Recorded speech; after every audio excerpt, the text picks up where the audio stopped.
assume among the powers of the earth the separate and equal station which the laws of nature and of nature's God entitle them, a decent respect to the opinions of mankind requires that they should declare the causes which impel them to the separation. We hold these truths to be self-evident, that all men are created equal, that they are endowed by their Creator with certain unalienable rights, that among these are life, liberty, and the pursuit of happiness. That to secure these rights, governments are instituted among men, deriving their just powers from the consent of the governed. That whenever any form of government becomes destructive of these ends, it is the right of the people to alter or to abolish it, and to institute new government, laying its foundation on such principles, and organizing its powers in such form as to them shall seem most likely to affect their safety and happiness. Prudence indeed will dictate that government long established should not be changed for light and transient causes, and accordingly all experience hath shown that mankind are more disposed to suffer, while evils are sufferable, than to right themselves by abolishing the forms to which they are accustomed. But when a long train of abuses and usurpations, pursuing invariably the same object, evinces a design to reduce them under absolute despotism, it is their right, it is their duty, to throw off such government and to provide new gods for their future security. Such has been the patient sufferance of these colonies, and such is now the necessity which constrains them to alter their former systems of government. The history of the present King of Great Britain is a history of repeated injury and usurpation, all having in direct object the establishment of an absolute tyranny over these states. To prove this, let facts be submitted to a candid world. He has refused his assent to laws most wholesome and necessary for the public good. He has forbidden his governors to pass laws of immediate and pressing importance, unless suspended in their operation till his assent should be obtained. And when those suspended, he has utterly neglected to attend to them. He has refused to pass other laws for the accommodation of large districts of people, unless those people would relinquish their right of representation in the legislature, a right inestimable to them and formidable to tyrants only. He has called together legislative bodies at places unusual, uncomfortable, and distant from the depository of their public records, for the sole purpose of seeking them into compliance with his faith. He has dissolved representative houses for opposing with manly firmness his invasions on the rights of the people. He has refused for a long time, after such dissolution, to cause others to be elected, whereby the legislative power, capable of annihilation, have returned to the people at large for their exercise. The state remaining in the meantime exposed to all the dangers of invasion without and commotion within. He has endeavored to prevent the population of these states, for that purpose obstructing the laws for naturalization of foreigners, refusing to pass others to encourage their migration hither, and raising the conditions of new appropriation of land.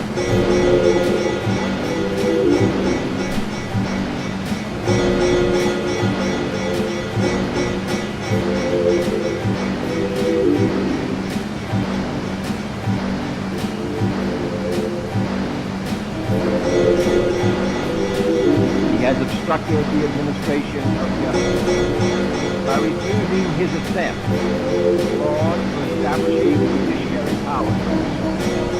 He has made judges dependent on his will alone, the tenure of their office, and the amount and payment of their salaries.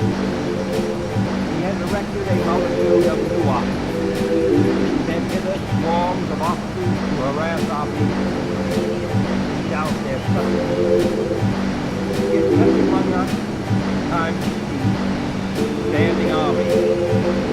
consent of our legislature. He has effected to render the military independent of and superior to civil power. He has combined with others to subject us to a jurisdiction foreign to our Constitution and unacknowledged by our law, giving his assent to their acts and defensive legislation, ordering large bodies of armed troops among us, for protecting them by a mock trial, punishment for observing the invasion of death on the inhabitants of the cutting off our trade, all our for imposing taxes on us without our consent, for depriving us of education, filed by blood, for transporting us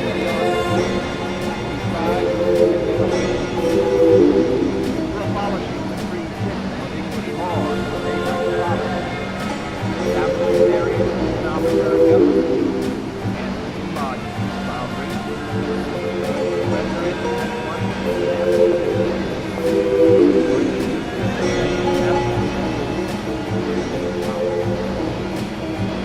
away our charter, abolishing our more valuable laws,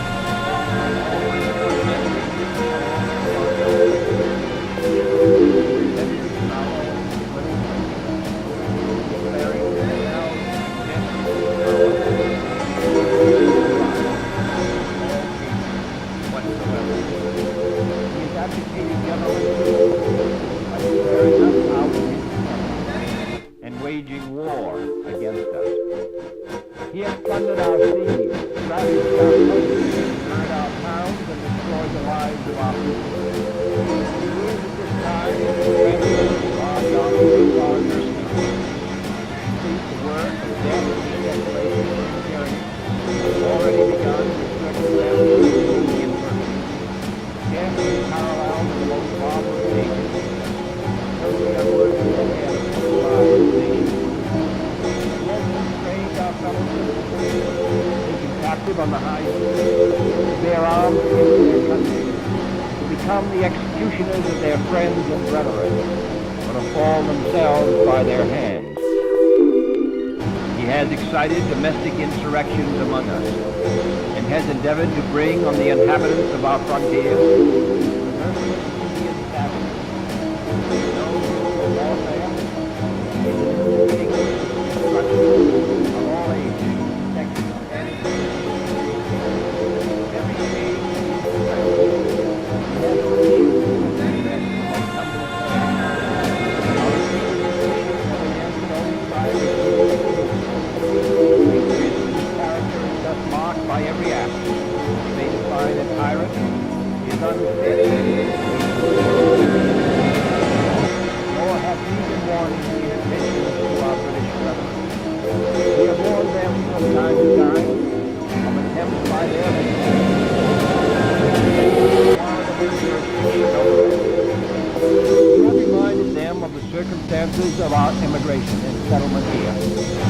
We have appealed to their native justice and magnanimity, and we have conjured them by the ties of our common kindred to disavow these usurpations, which would inevitably interrupt our connections and correspondence.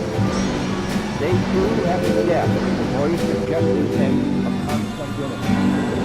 We must therefore acquiesce in the necessity which denounces our separation and hold them as we hold the rest of mankind, enemies in war, and peace friends.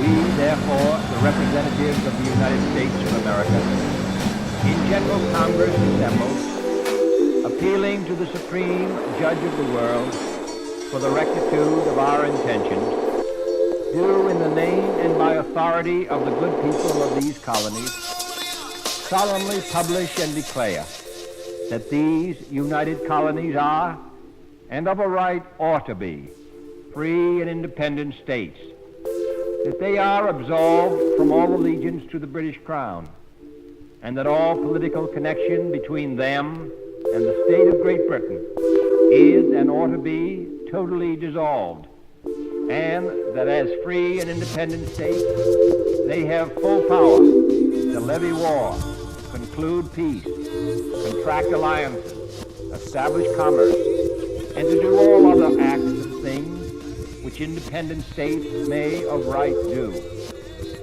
And for the support of this declaration, with a firm reliance on the protection of divine providence, we mutually pledge to each other our lives, our fortunes, and our sacred honor.